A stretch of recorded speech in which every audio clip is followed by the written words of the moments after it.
Bien, la próxima pregunta. Esta pregunta es muy interesante y está basada en el Evangelio de Juan capítulo 14, donde el Señor dice, en el contexto de las moradas y eso: de cierto os digo que el que cree en mí, las obras que yo hago, él las hará también, y aún mayores hará, porque yo voy al Padre.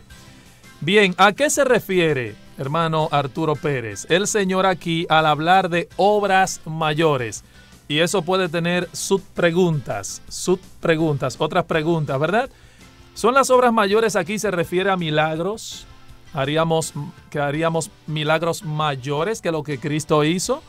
¿O a qué se refiere realmente? Si no es a milagro, ¿a qué se refiere? Bien, debemos siempre, como tú sabes que hago yo, voy al contexto. Claro, un texto fuera de contexto se es convierte pretexto. en un pretexto. Claro. Entonces, ¿en qué contexto está Juan 14? Bien. Acuérdense que Juan 14 está en el contexto de Juan 13, cuando dice que él, sabiendo que llegó el fin, Exacto, que su hora había llegado. que su hora había llegado, que él estaba cenando con ellos, él abre su corazón, le dice a Judas, lo que tienes que hacer a lo más pronto. Claro. Salió él, se queda en intimidad. O sea que en ese contexto directo, él estaba hablando a los discípulos, a los apóstoles que harían obras mayores.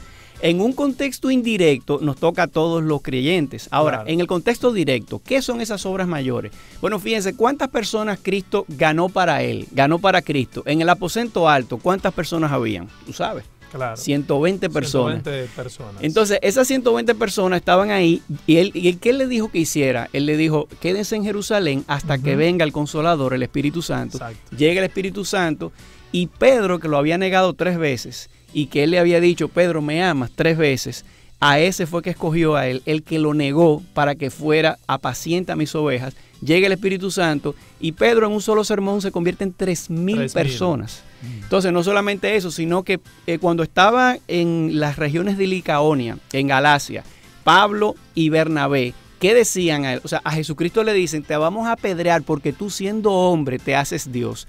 Pero a estos dos, las obras que ellos estaban haciendo eran tan grandes que le dijeron, estos son dioses, Júpiter y Mercurio, lo estaban adorando. Hasta nombre. Exacto, era algo así. Entonces, en ese sentido, los discípulos, de lo que tenemos registrado, de todos los apóstoles registrados, hicieron obras mayores que las que Cristo hacía en la tierra, en el ministerio terrenal. Ahora, de manera indirecta tenemos, por ejemplo, Billy Graham ha predicado a audiencias. Por ejemplo, en Corea le tuvo una predicación que había 1 millón de personas en un solo sitio.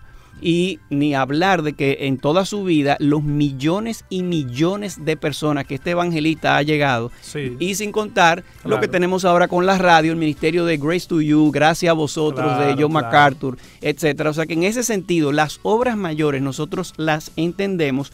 No puede ser en ningún contexto que nosotros tenemos obras mayores en magnitud de poder o de milagroso que Jesucristo o que el Espíritu Santo, porque nosotros no hacemos ninguna obra. Claro. La obra la hace el Señor a través de nosotros. Sí. Ahora, en el asunto de magnitud, de cantidad, de cuántas personas estamos nosotros alcanzando, y aún de los mismos milagros que han pasado, los discípulos, los apóstoles han tenido un alcance mayor que el Señor Jesucristo. Claro que sí. Si nosotros hablamos de que las obras mayores aquí se refiere a milagros, y nosotros hacemos una comparación y mencionamos algunos de los milagros más sencillos que hizo Cristo, como caminar sobre el agua.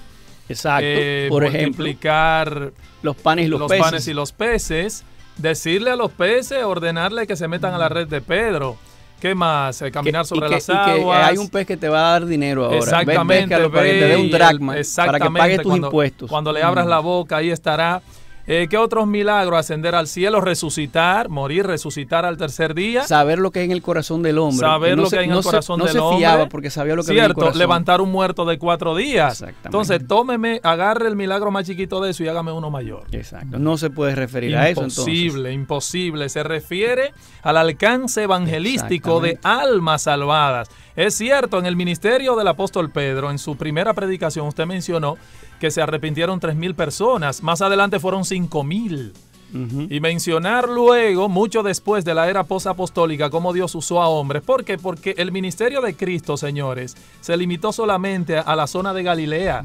Sin embargo, Cristo dijo, me seréis testigos a mí en Jerusalén, en Samaria, en Judea y hasta lo último de la tierra. De manera que no es imposible que se refiera a milagros mayores que lo que Cristo hizo.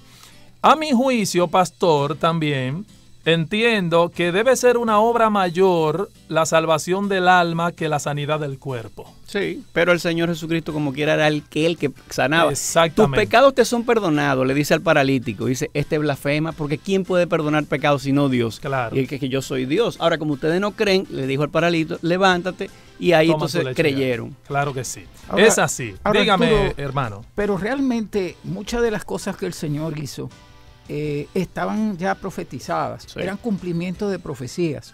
Esos milagros tenían, como por ejemplo el de las lenguas, todo eso eran las evidencias de que había llegado el Mesías. Y por eso fueron especiales, muy especiales, esos milagros, ¿verdad? Por esa razón. Pero que en lo adelante, ¿verdad? Se da eso que hemos dicho, el alcance. El efecto multiplicador. Sí, de la iglesia es incomparable. Exactamente.